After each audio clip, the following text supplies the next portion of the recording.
hari abarundi bagitera ubwoba abandi bakabaraba igitsure ngo ntimumene ibanga. Aha mu ntara ya Bururi hari ibinogo byatawemwo abishwe mutarabwira uyu murwi.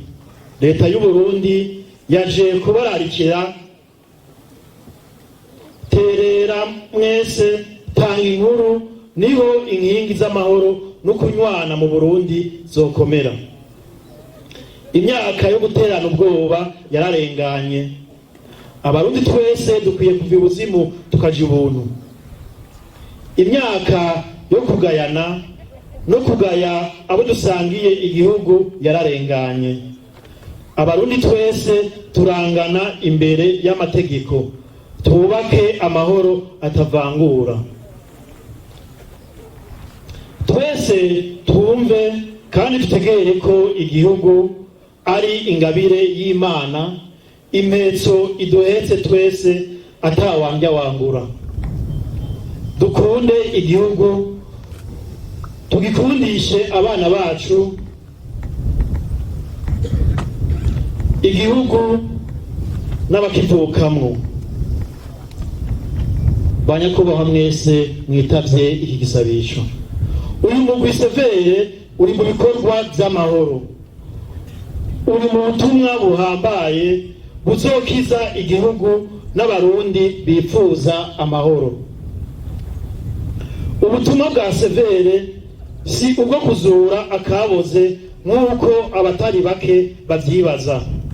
Ubutumwa bwa severe ni ubwo kubohora abakorewe amabi, abayakoze ndetse n'imiryango yose. Ubutumwa bwa severe si ubwo gupfunga canke gupfungisha abakoze ubwicanyi. Severe irondera ukuri kuzofasha abarundi kunywana bazi ivyabaye n'ababikoze. Ntidushobora gukira tutamenye ibyo turwaye naho turwaye ahariho. Umugwi severe ni nk'umuganga yutura igihute.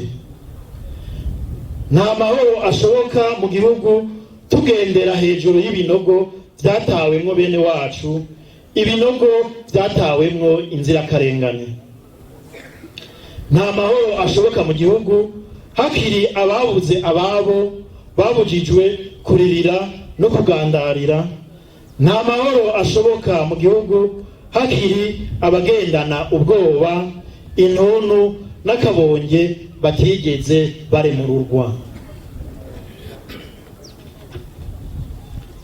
Nta mahoro ashoboka mu gihugu hakiri abakigenda barangaguzwa, bicura ko ibyo bakoze bishobora kubagirira ingaruka mbi.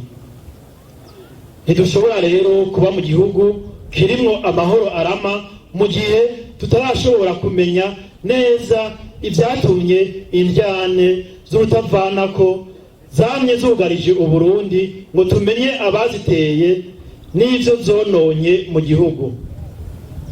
Nico gituma uyu mugwi severe wagiyeho kugira ngo udufashe kumenya ivyo byose byatuzingamitse. Leta mvyeyi, leta nkozi irifuza yuko umuvukagihugu wese yoba mu gihugu ciwe yidegemvya, ashobora kuronka ikimutunga, akishira akizana mu vyiwe no mu biwe, umwe wese yubahirizwe mu biwe no mu vyiwe. Leta ntisubire kurya abo ihetse nk'uko vyabaye muri kahise. None leta y'u Burundi isaba iki abarundi bose?